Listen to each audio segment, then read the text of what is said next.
Naku-question natin si God kapag nahihirapan na tayo, kapag nasasaktan na tayo, na bakit niya yun inaalaw kung mahal niya ba talaga tayo. 'Di ba makapangyarihan siya, may control siya sa lahat ng bagay, ba't hindi niya kontrolin na hindi i-allow yung mga sakit na yun o yung mga magpapahirap sa atin? And the answer po is, mahalagang makaranas ng sakit in every way itong physical being natin to lead our senses that will direct our spirit to trust the eternal God. In order for that lang po kasi, kaya natin masusurrender yung life talaga natin sa Lord. Para hindi po sana natin magawang ipagpalit yung totoong buhay natin na nasa Lord sa buhay lang natin dito sa earth na maglalast lang ng 80 years, 70 years na iiwanan din naman natin lahat. Yung achievements, success. Kaya na-mention po sa Matthew 16 verse 26, na what do you benefit if you gain the whole world but lose your own soul? Is anything worth more than your soul?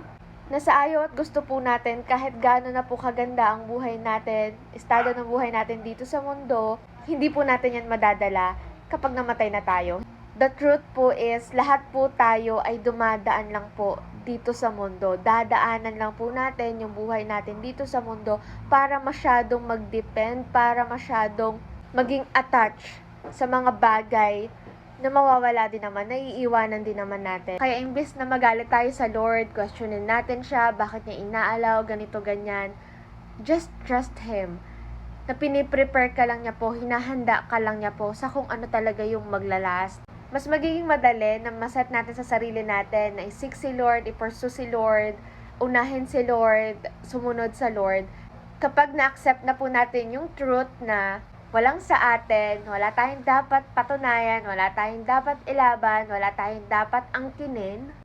Nang pinaka-purpose po talaga, bakit tayo nabubuhay, ang pinaka-purpose po ng buhay natin is to see and experience the goodness of God, the faithfulness of God in the land of the living. Not totally in physical na nararamdaman natin o mararamdaman natin, but His goodness and faithfulness in our hearts, in our minds, in our identity, in our purpose, in our image, in our security, in our confidence, and in our hope. Ayun lang po, God is healing our hearts. God bless us all.